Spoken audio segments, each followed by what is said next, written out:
Hi everyone, we are back on. I'm sorry I had to disconnect earlier and get back on. We've been having some issues with our internet, so I'm hoping we can start this conversation again.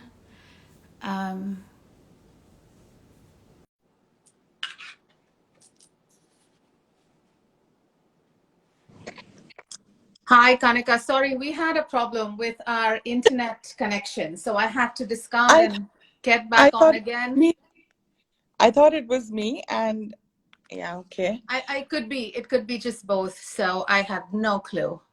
I Um, fixed the light this time, so I hope the light is okay. Yeah, it's good. It's good.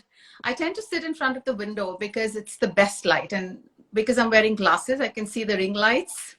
So, Correct. anyway, What I uh, couldn't with is how all the text comes in front of me, so we're just going to have to live with that, yeah? exactly. So, anyway, for all of you who are joining us for the first time, I'm going to make a quick introduction and just a couple of housekeeping things that I want to talk about. We got cut off the last week because Instagram, it's done. 59 minutes and we're done. So we're going to try and wrap this conversation up within 45 to 50 minutes. And if you have any questions, there is a little question mark below your screen. So please post your questions there. It might be easier for us to get to and address rather than in the comments. And with that, let me get started. Let me introduce myself first. I'm your host, Mazreen Memon. I'm a fine artist. I'm based in Toronto, Canada. I'm also the author of this creative book, Mysteries in Color. It's filled with ink blots. It's a really fun way to talk about each other's perspectives, which is probably what we do on these lives. And it's available on Amazon. All the links will be there, including Kanika's links and what she does. So with that, Kanika, why don't you give us a quick introduction before we jump into the chat today? Okay. Well, 17 years in the field, been there, done whatever I could explore, whatever bridges I could cross, whatever barriers I could break. Um, I think the entire plethora, from being a collector to a gallerist to a fair director, to creating a whole new dimension with the artisans. Well, I'm a I, I'm a well I'm an experimenter, and I personally believe that to get your thoughts set on something, there is nothing that cannot be achieved. So yeah, that's who I am. Great. So, jumping into the conversation, I think we ended last week with you talking about galleries. And Correct. you had said that we would start this conversation by you kind of really looking up and letting us know what is a gallery? What is their role in the life of a creative? And your opinion as well as what you came up with. So, why don't you share that? You know, as we speak, I wish I could turn around and show you my photo screen, but I don't want to take chances because I'm technologically challenged. I was trying to Google what Google says about galleries, and it says that a gallery is a room or a building in which visual art is displayed, and then there is a Cambridge version, and also on and so forth, an art gallery or an art museum. I think going away from Google, what is happening today that, of course, people are using the term or the connotation as usual to fit themselves. Mm-hmm. There are two sides to it, like we've always done. The one thing is that it's great. There are more initiative. There are more people coming forward. There are more people being inclined to the business of art, as we call it, and that would mean showcasing, and that would mean displaying, so on and so forth. However, how however, what is key here is that why are we forgetting our Mm-hmm. and our basics being that every format of purchase and sell, every format of display, every hub, every it's an institution by itself. What I find today, this is personal experience, and I made a slight reference to it the last time. I've got a big house, I've opened. I've got a studio, I've opened a gallery. This is my garage, I have a gallery. Okay, and what does that mean for the artists who you are displaying? Uh, what's your plan?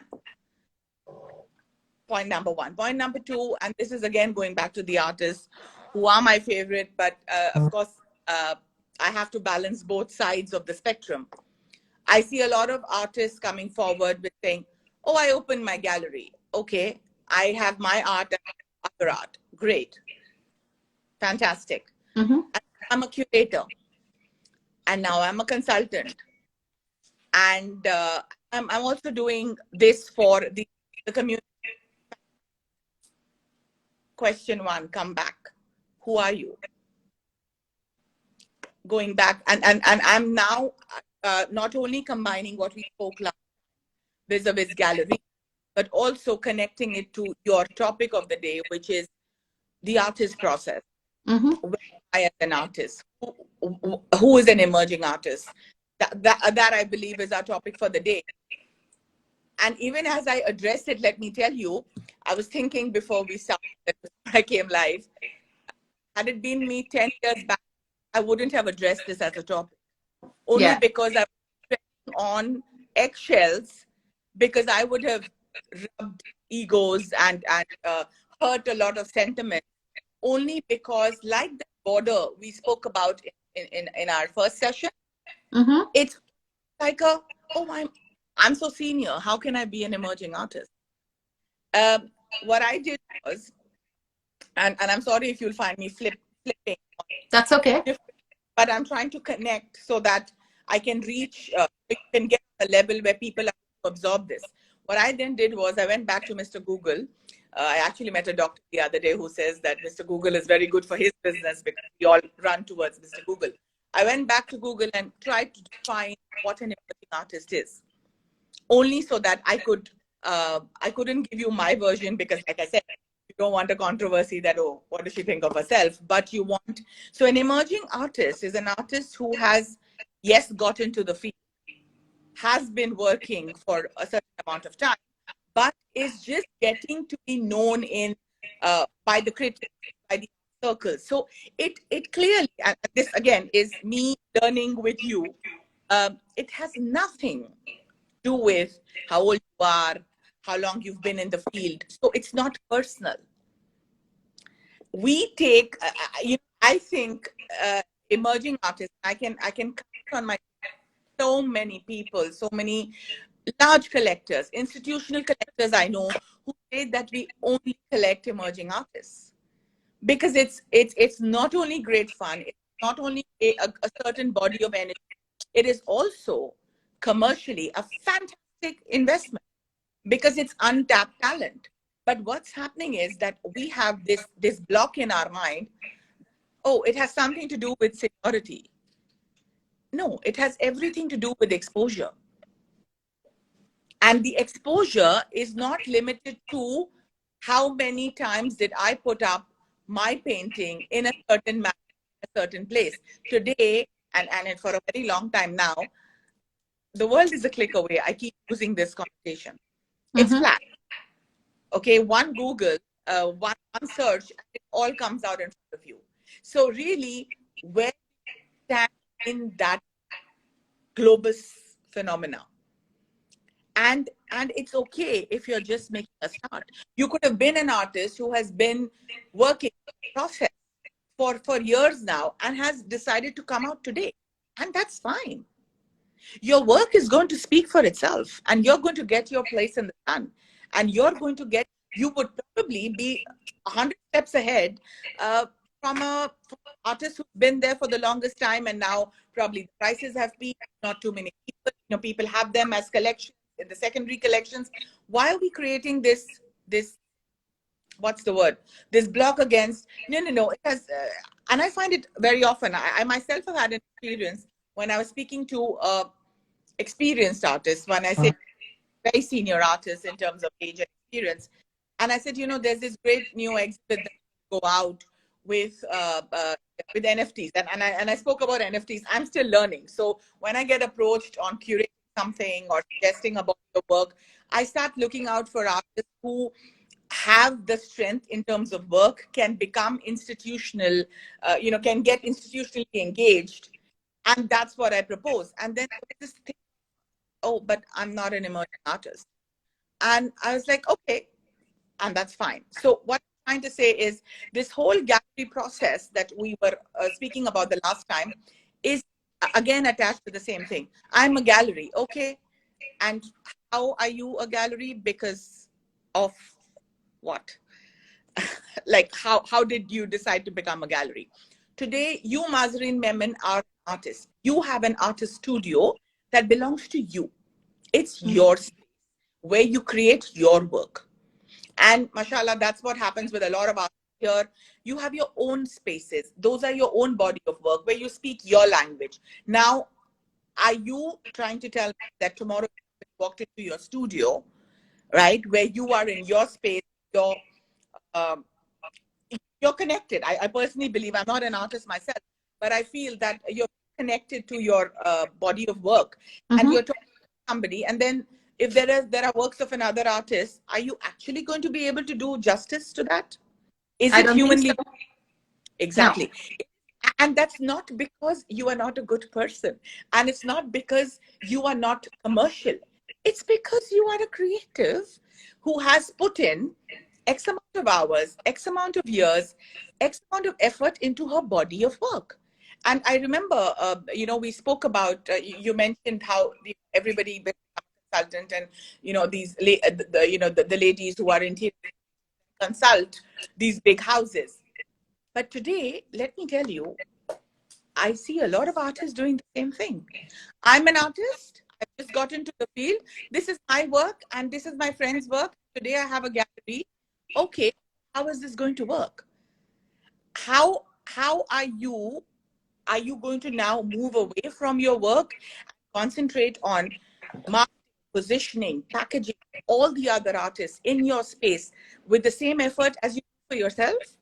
No, but here's the thing. I think if artists do that, then that's okay. If they fail, then that's on them because they have decided to go down that path and try and wear a million hats. If artists do that for themselves is one No, thing. I'm saying that if artists want to say, okay, I have a studio, I have a garage, like my garage is my studio. I have had open studio visits, so people have come and I've put up my body of work. Now, if I have a couple of other artists in the neighborhood and said, okay, why don't we do a art crawl? I'm okay to do that. I said, okay, it's an art crawl. People can just, if you don't have the space and you don't, yeah. But, If yeah. two different things, a community of artists coming together where each one artist, the space could be yours, but there could be 5 other artists who are present there to represent themselves. Yeah. That's a completely different thing. Yeah. That's an community getting together, which should happen, which should get encouraged. I'm talking about just an artist who has said, oh, I have a commercial. No. So, no, I get that. But what I'm trying to say is that my beef with galleries who were galleries and who decided that they are just going to say X amount of, just going to take a couple of artists because it's filling the coffers, because they are. So But that's what initially I'm, the conversation yeah. was really about, well, when you decide to represent an artist, it's because you have personally connected with that artist. You believe in that work. However, I have noticed, but we'll have to move away from galleries because I do want to talk about emerging artists. Yes. That I do find that sometimes, and just like it's such a hard field to be in because it's such a subjective field. Something that you as a gallery owner have connected, your clients may not. However, I feel that if I was a gallery owner and if I've connected with that, I would make it my mission to push that artist, whether it would be. I'm going to stop you here. I'm going to stop you here. Again. So you're tilting towards that it's okay for artists to do that, but not okay for a gallerist to do it. And I'm No, trying to tell artists to do what? Artists to do what? artists, artists to bring about works of other artists, No, but I it's don't believe that is, no, I don't correct. believe that That's at all. I don't, so that's which is what I'm saying, that if I want to wear those caps and I fail, that's on me. I'm not a gallery. This is not my, if I'm a creative, that's who I am. I have to remember that. And if I choose to go down the gallery path, and yeah. if I fail, and if I feel, oh, this is my friend, I should just, that's on me. But if I am a respectful, respected, well-known gallery, or if I'm starting a gallery because, okay, I have the funds, I have a history in art, whatever it may be, and I feel I want to bring the arts up. This is exactly what I'm trying to get at. Why am I starting a gallery? That is what is missing today. If I have funds, I can buy a football field. Why will I start a gallery? I need to start a gallery if I have a passion for Yeah, I mean, a it one no can't no stand alone that's from the other. Yeah. what I'm trying to say. A, I have a passion for the subject. B, I have some kind of understanding of the norms and the institutionalization it requires. C, I have some kind of a history that I create for myself. And because, like I said, because nobody is, sorry for my slang, cat's whiskers, neither am I.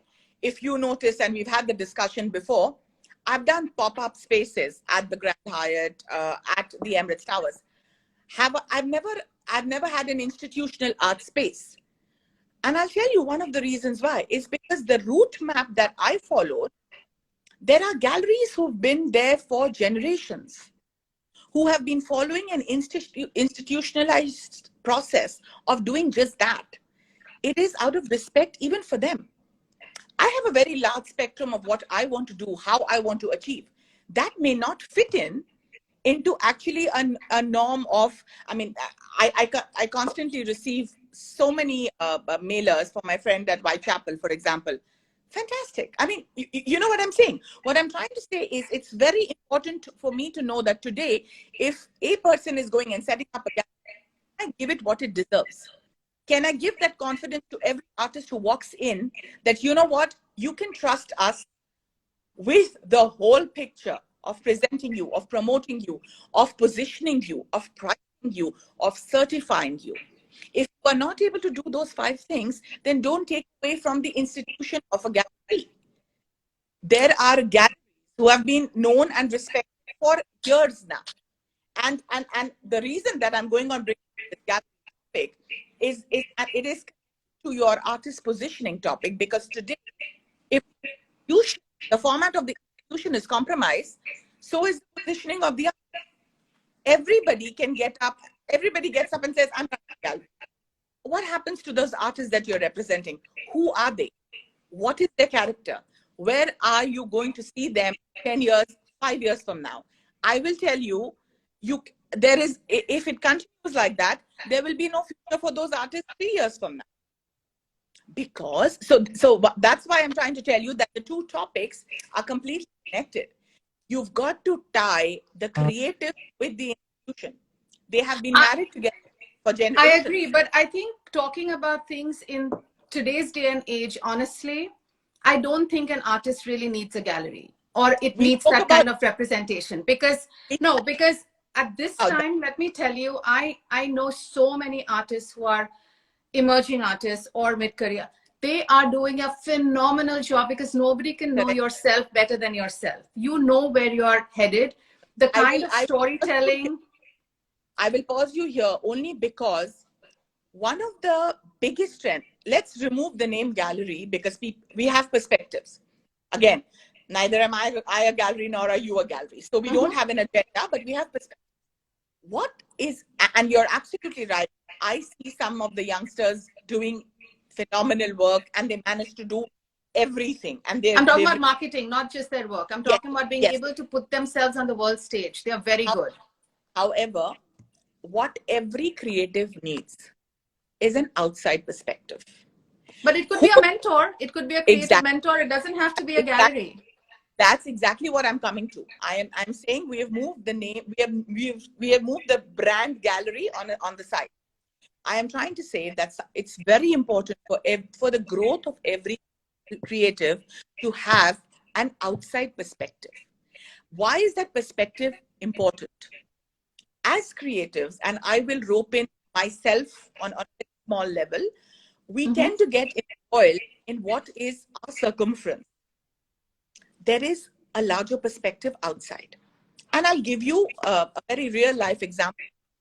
When you told me to introduce these talks, the first thing that occurred to me, and I thought it was very egoistic of me, and I was like, really, with North America, knows me in North America. You know what I mean?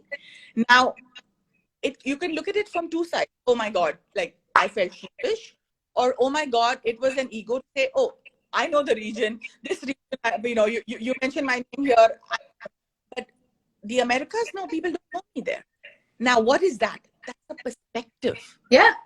With an artist, and all the time. So you need an outside. Today, like I said, even those questions that I was answering yesterday till the wee hours of the night, it's come from people I don't know, from areas I don't know.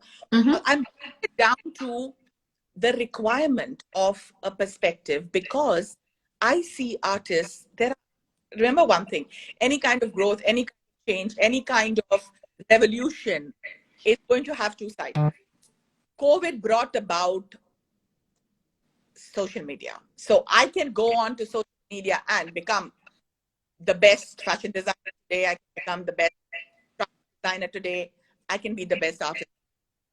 Now, out of those 1,000 accounts that open up, give them a shelf life. Why don't they sustain?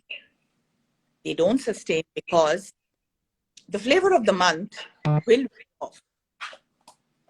And I'm not saying this in a negative sense. I'm saying it as every artist, you're putting in so much of work. Bring in an outside perspective, somebody you trust, somebody you don't know. It actually has to be. And that is something that I can do. I believe in, I promote, and I have practiced on my own. Mm-hmm. Having run a project and having been a curator myself, I have always used the assistance or larger participation of external curators.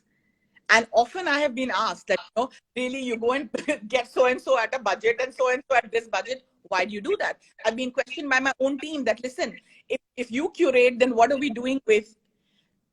But I don't only curate, which basically means that there is expertise out there, which is way more than mine. But Kanika, what I'm trying to say here is we have to move away from, we don't need another curator and a creative. What I'm trying to say is artists currently, and it could be anyone, it could be an author, it could be a sculptor, it could be somebody like me, a designer, it doesn't matter. Or it could be somebody in corporate. The perspective doesn't necessarily have to be a creative perspective. The perspective can be somebody who is a business coach, a Yeah, mind coach, a yeah, mindset coach, anybody who sees you and where in fact, what I'm trying to say is that I in get fact, that, but I think I people pick up need from what to. you're saying. I'm going to stall you here. I will pick up from what you're saying. Getting a different industry perspective might actually be better. Of course, because that's because exactly my point, yeah, that yeah, we do not need to go with consultants who are just into art, because when I need a perspective now, I want to see somebody who is a business coach to say, well, if you want absolutely. to make your process a business, look at it this way. And I don't believe that social media is the only way to get anywhere. I I think agree. it's fatigue. To me, it is fatigue. I look at social media and my brain starts boiling up because I'm Very, so exhausted yeah, with the amount of platforms. And I have seen a lot of successful artists who do not have an account on social media, whose works are with collectors who are in the thousands of dollars. So I think this constant having to see stuff on all these platforms is actually, to me, too spoke about much, and I spoke just, about that in our first session, that there's something called buyer fatigue, yeah. and every artist needs to know that you cannot. And I say this respectfully, although it might sound crass, You cannot pick up your body of work and ensure that it is at every exhibition opening in 1 week. You are going to turn people away, which is why I said an external perspective is extremely important for every creative in every field of work. Now, So now, but let's, because we are already at, like, my goodness, half an hour just flies past. Yeah. I want to get to emerging artists. Now, Yeah. I know you mentioned what an emerging artist is, and I actually tag this in with pricing in a little bit, and I'll explain why. In North America, when we apply for grants, I mean, there are all these, creative grants for people. There is an application process because there has to be some sort of a framework which defines you that, okay, as a mid-career artist, you get about $7,000 for the year. As an established artist, you get 15,000. As an emerging artist, and what they have as their criteria is, are you so if it's an established artist, are you a full-time? Have you been a full-time artist for the last 5 years, or have you exhibited in more than 10 shows? There has to be a framework, because you can't just say what you want and say, oh, I'm an emerging artist or I'm a mid-career, and then get that. So what I'm saying is, in certain cases, especially in dynamics like this, where you're asking the government for a grant or an artist residency or whatever it is, you have to follow a certain criteria. So when you have to follow that, how then does a emerging or mid-career, how do you position yourself? What boxes would you tick? Because then it's in complete contrast with what you're supposed to say and how you're supposed to look at your art practice. Okay. I have this habit of answering questions with questions or references. As you know, I ran a program called Art Bahrain Across Borders, which was primarily a program focused on the artists of Bahrain.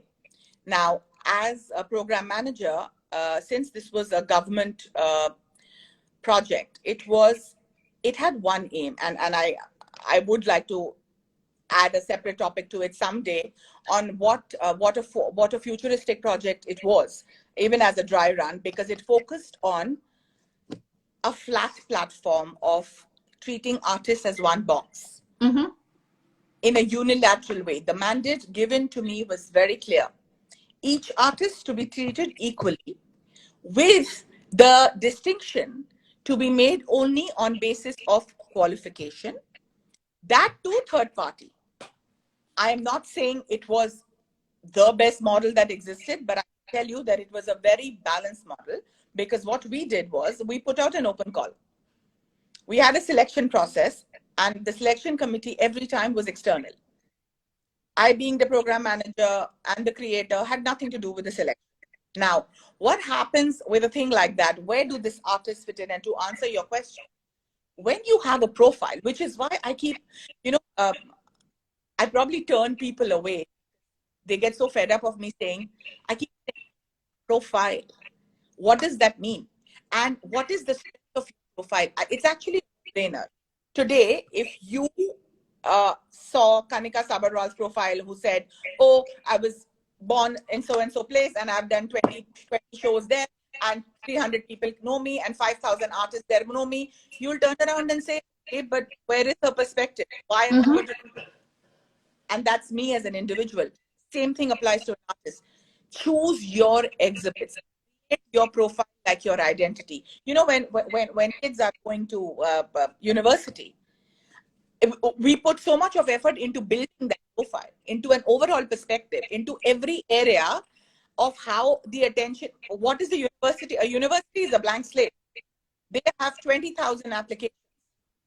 And you want to make, all of us as parents want to make their child's application shine out, because as far as the university is concerned, you're just a number. But Kanika, again, talking about university, you cannot expect the same amount of knowledge or the same amount of experience. And when I say from an emerging artist to a established artist or even mid-career, they are not equipped to handle criticism. They're not equipped to handle the horror of a bad write-up.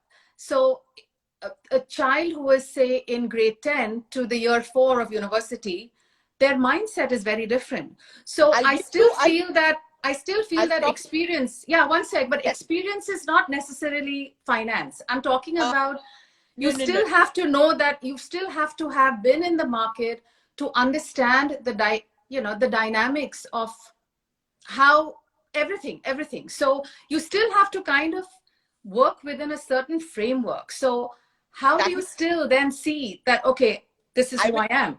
I will come back to you with your own example because I have known your career graph. You started off in India, you did a tenure in Dubai, you did exhibits while in Dubai, then you moved to Toronto. You you didn't sedate your growth pattern to a place, to a community. No. So today, when you write your profile, and let me set this on record that this is not me promoting you through this live, but it's just me looking at that outside perspective. So today, when I receive your application, I look at a graph which shows me exhibits, which Mm-hmm. shows exhibits in countries, which shows me exhibits in communities that necessarily may not be in your comfort zone, which basically means I'm telling you my assessment pattern. What do I look for when I see a profile of an artist? You give me 55 shows, my house, friend's house, office, house, restaurant, cafe. It means nothing to me. It just shows me that you're somebody who's very well connected from a very wealthy, connected family. What does that say about your art? That's what I'm trying to say when I'm giving you a comparison of a university. Even for that essay, you need to have perspective. You need to be in the mold to know that there are people competing. So even as an artist, you need to know that today, or even 5 years, ever since evolution of art has happened, you are on a world spectrum. What does that CV look? How are you going to, and that doesn't mean that, oh, I have to be at the most popular fair, and even if I get a nook and corner, in fact, that in most cases may go against you, because I tell you, if you give me that you have a nook in one wall on some corner in the best fair in the world, okay, so you can afford to buy that corner. That's it. No, so What is again, the question is again, how, let's come back to North America. If you're applying for a grant somewhere, Yes, yes. how, and then you have to follow those guidelines. Okay, I've had 3 years experience, I'm an emerging artist, I've had 5 shows, I have 3 solo shows. Now the next level is a mid-career. This is what their criteria is, this is what they're looking for. So that's one which is more, obviously it's government grants, so they have to be Yeah, pretty precise in. But again, the question again is, how are you asking artists? How can we can't tell them what to do, but how do you advise artists to look at their discipline and say, this is where I think I can position myself authentically? So what is that advice you would give? Where art, what are they honestly, that looking is, at? No, what are they you looking are, at? What should they be looking at before they give you the resume, or send it to imagine. whoever? So just because you're talking specifically about North America and this Mm-hmm. grant, going back to that reference, without imagine that application form in front of you, and if you have filled that to the best of your honest ability, which you can substantiate, they are actually helping you categorize yourself to begin with. Mm-hmm. Okay, now the fact that you may, and you can look at it two ways. Oh my god, now they think that I'm a junior artist. Maybe yes, but then your next application is something that you need to ensure that, okay, these are the places that I'm going to up my ante, right? And what are those places? I say this to every artist. And if you remember, I asked you, I'm not asked, or I mentioned this in the first conversation. Where do you see yourself 5 years from now? Because where you see yourself 5 years from now will determine your action today. So You, basically, that's the advice, because like I said, let's forget the applications because they have to go through a certain, obviously.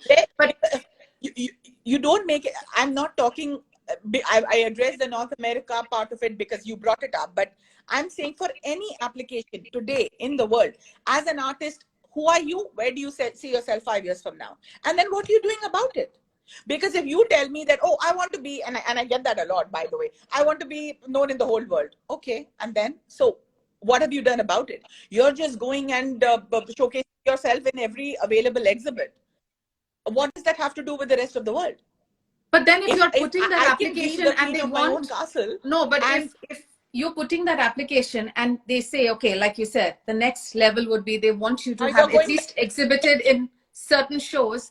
So then what I'm trying to say is, I think in terms of the reality of where we position ourselves as creatives and what the world expects, or organizations like that expect, are not necessarily in sync all the time, because it could be that fatigue, like you said, they want you to be in at least 10 solo shows, but then you're like, okay, am I going to be just turning up everywhere with some mediocre work? Like, no. But to be fair, only because I can use you as an example, I don't. I would like to put any reference of any grant aside, any application process, whether it's in the North America or it's something I did in Bahrain. If I had to look at, for example, you in isolation, I'm sure you can put. I know for a fact that you have 10 exhibits done in Oman, you've done Bahrain as the art fair, you've done stuff in Toronto. So what I'm trying to say is that's what the artists need to do.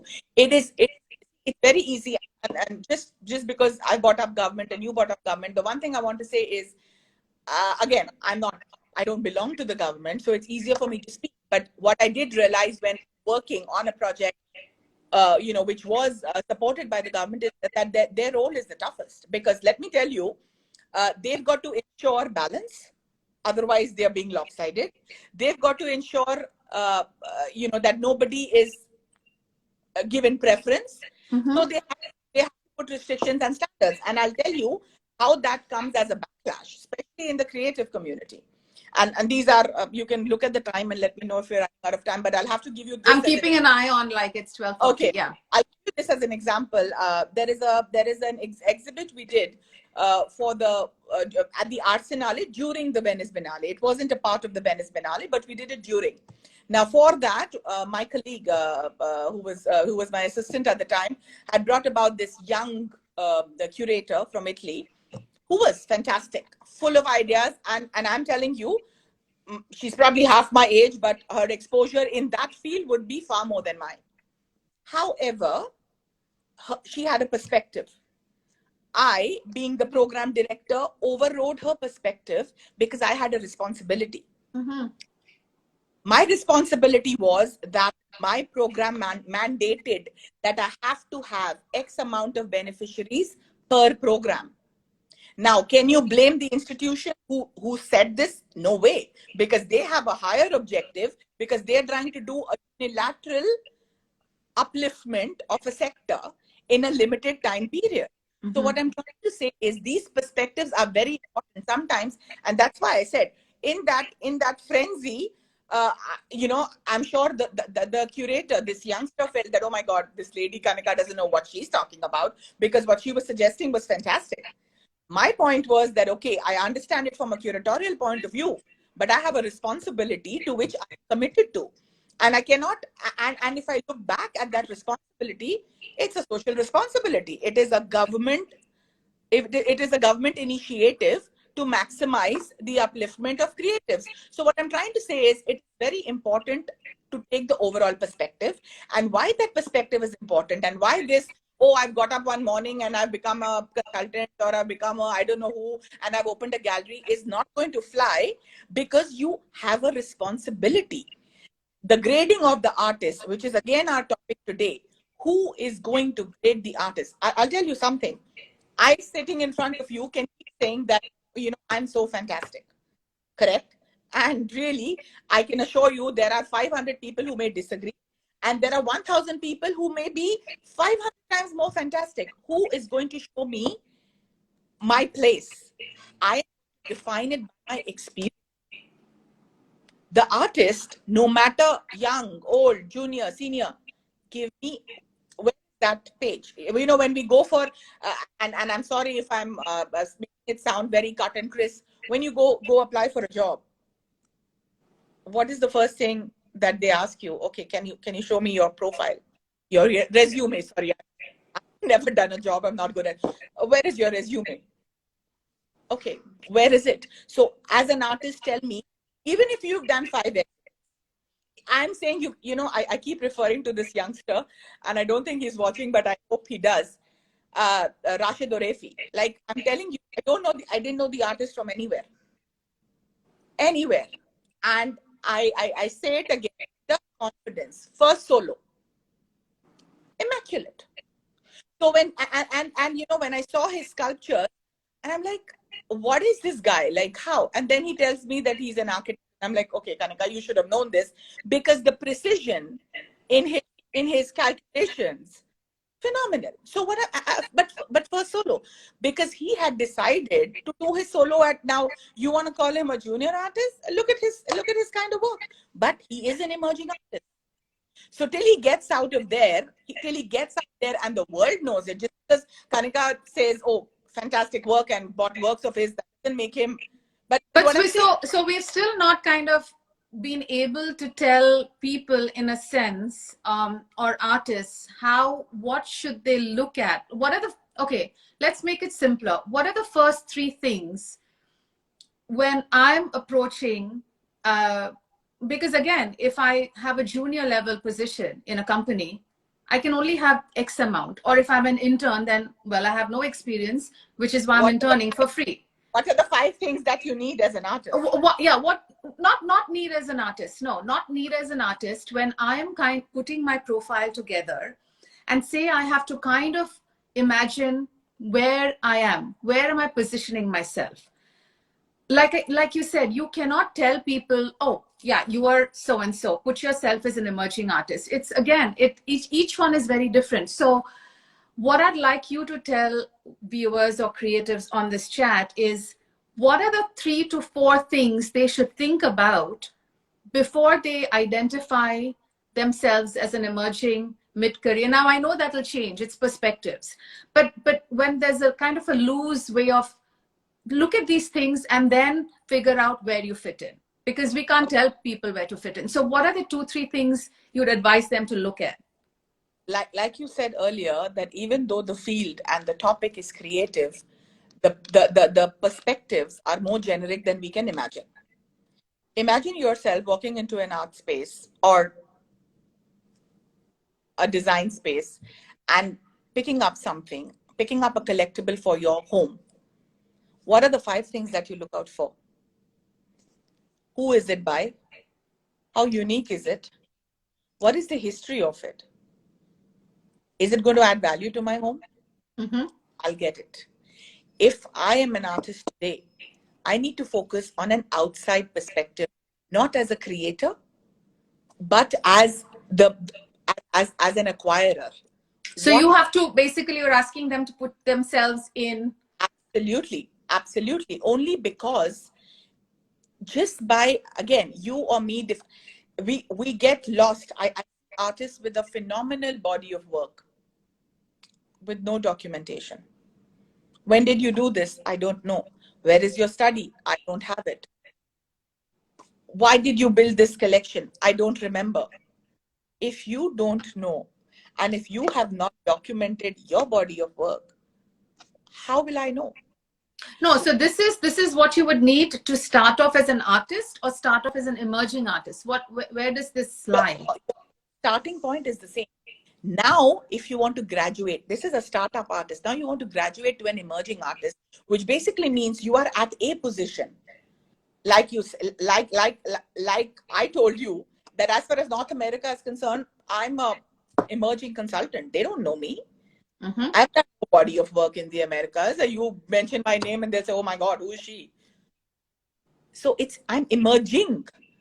I may think I'm cat's whiskers in one region or one area, or in the UK and nobody knows me there. So what do I need to do? I need to reach out. I need to be visible. How am I, as an artist, going to make that happen? I need to see the platforms that are available. So the first question is, who am I and where do I want to go? Because if I want to be an artist who wants to be out there, then I'm going to see which are the competitive platforms. Where does my body of work fit in? What does my profile look like? I'm not going to expose my work in my play garden or in my friend's house 25 times. I'm going to hold on to that work. I'm going to start approaching world platforms. I'm going to ensure that I get in visibility there. I'm not going to focus on going to the world's largest fair because I can afford to pay £5,000 for a nook in a corner of a wall. Mm-hmm. I'm going to look at what are the new markets. If I want to be an emerging artist, which means I want to target emerging collectors, how am I going to reach them? Emerging collectors may not go to, maybe they've been there, that in the world's best art fairs. Now they want to go to newer places. They want to see what's available. How am I going to reach there? And all those attempts of mine, I'm going to then document, because that is my only story. It Yeah, and is my, storytelling is really important, because I think you hit the it is, nail on the head with a few things like where are you? Yeah. So it we need goes to keep that. it goes back to you telling me that, Kanika, is it okay if I don't read out your entire profile? It's very exhaustive. That's it. That to me is like, okay, khalas, I can afford to be in a position where I can tell people, you know what, this is it's one of the questions I answered yesterday. I've made these mistakes. Very good questions are that, are you such a phenomenal thing that you've never heard? Of course I've heard. Of course I've fallen flat on my face. But because I knew where I was headed, I got up and I said, you know what, let's see, let's go step further. And that's the whole thing. The problem is getting out of that mold, the comfort zone, which I tell every artist. You keep painting, and you'll see the more you engage, the more you reach out, your body of work will change. It Yeah. has, because your experiences are changing. You're meeting so many people. And Even I that. think even how you present your work now, because there is such a lot of digital work out there now, like not NFTs and stuff, but just the way you can present it now, virtual galleries and stuff. What platforms are you using for that? So I But think, but you know what? Because, and that's the whole drive of it. That because there is so much available, you've got to be in a constant state of evolution. yeah, If you have to sit and say, I have been in the industry for 15 years, this is what I painted, so and so has my work, that's gone. Okay, move on. yeah, Now it's move. what is Exactly. what is the next you won't believe it. When we I mean, I may have engaged on this conversation spree as an expert, but well, you taught me that there were galleries who are charging a constant fee for exhibiting artist work. I didn't know that. Mm-hmm. So what I'm trying to say is that forget the past and look ahead of you. There is so much to be achieved, but first define, who are you, where are you going? Now where you are going, if you are going out into the world, then there is, let me tell you, there are 500 opportunities, and I can guarantee you 5 of those will materialize, and I will bring it back to myself, who is not anything self-taught, who does not have a degree in the arts, who had no knowledge except loving and having a passion for an industry and And wanting personal to get, experience. and personal experience, to say that, why are you saying it's not possible? Why are you saying that an art fair cannot come to Bahrain, which has the largest legacy of artists and the largest group of artists? Why are you saying that an art fair cannot do well? We clocked in excess of 600,000 pounds in sales. It's there. You were there yourself. So what I'm trying to say is, you've just got to keep moving ahead, and there are going to be people who are going to say it's not going to happen. Now either you can waste your time on that, but you have to We move understand, along.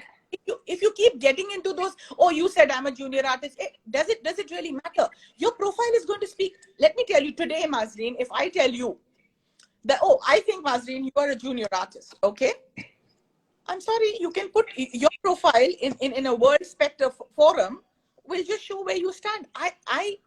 No human being can define the other person. Similarly, it's a nightmare. My team is trying to put together a website, and they're frustrated because every time I give them information and I'm like, oh my God, I forgot this episode. And they're like, okay, stop. So what I'm trying to say is, your experience as a creative, as a human, as an artist is what defines you. How much of effort are you putting in that? Are you happy in clicking selfies and going to these coffee parties, my house, your house, this thing, these are shows?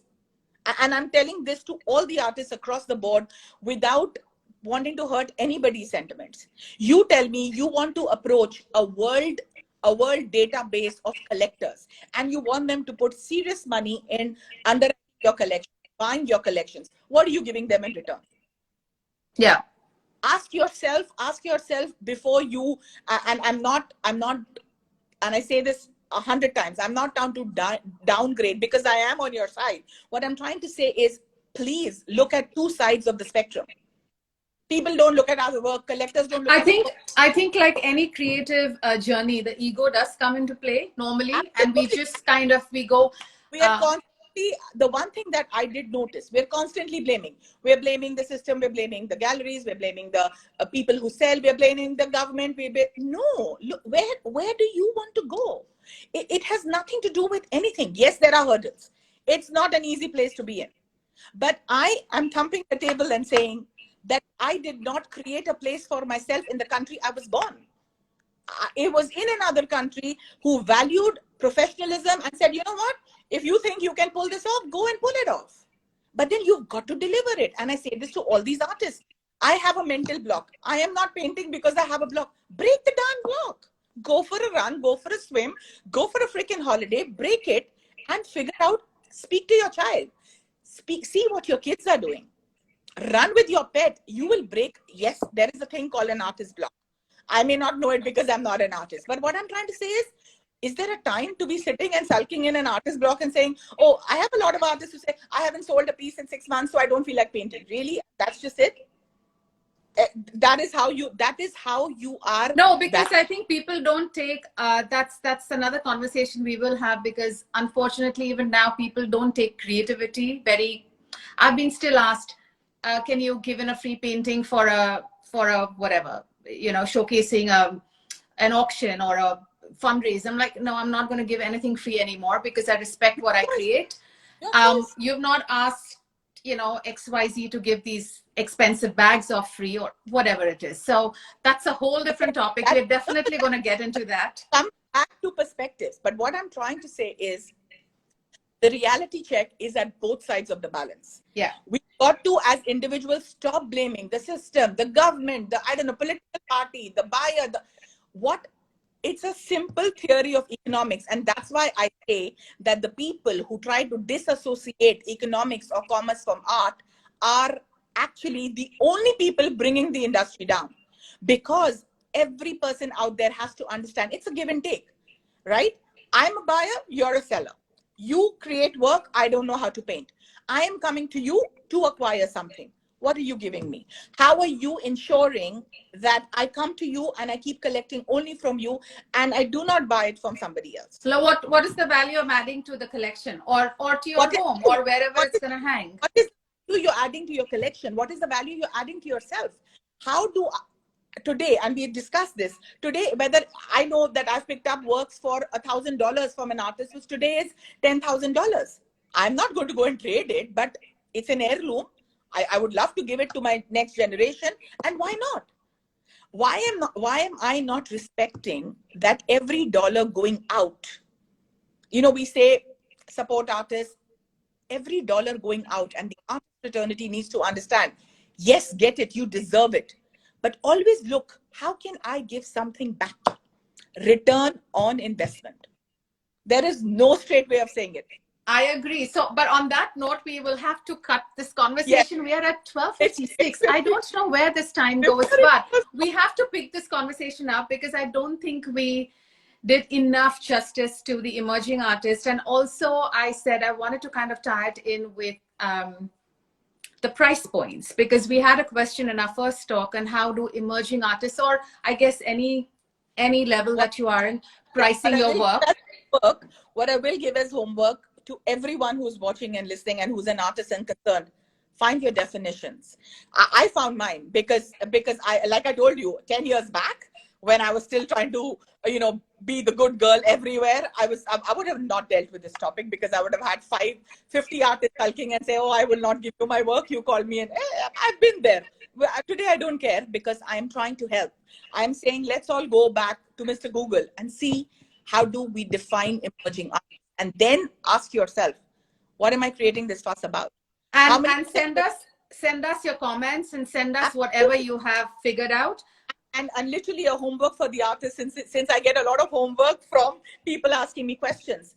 Find your definition, and you don't need to share it with us. Put it down. Who are your collectors? Which are your markets? Name, place, animal thing. Put that down. You'll be able to tell me where you stand as an artist. I won't need to define you. Awesome. But Kanika, where can people find you? I'm going to put all the links, but just let people know where they can find you. On Instagram, it's Kanika41, Kaneka 41. If you request, I'll allow it. I got a DM that says, why don't you have a public account and 1 million followers? I never answered that question. I don't want 1 million followers, because if I manage to get those 1 million followers and I can address them, I'll be speaking on national network. But I'm happy in my community. If I can continue this process of awareness, I'm happy doing that. If you reach out to me, I'll be sure to accept you. I don't use Facebook much, but I am on Facebook. I'm still learning how to do Twitter and LinkedIn. When Bazarine teaches me, I'll get there. So great. Thank you everyone who joined us. And I'll have all the links in our chat when I post up this conversation, and we'll see you a week from now. We won't be back on next week, but we'll be back the week after, which would be, I think, the 10th. Absolutely. Take care, everyone, before Instagram cuts us off. We want to say a proper goodbye to everyone. Thank you for joining us, and we'll get to your questions next in 2 weeks. Done. Bye, See you Kanika. then. Bye. Thanks Bye-bye. so much. Yeah. Bye. Bye.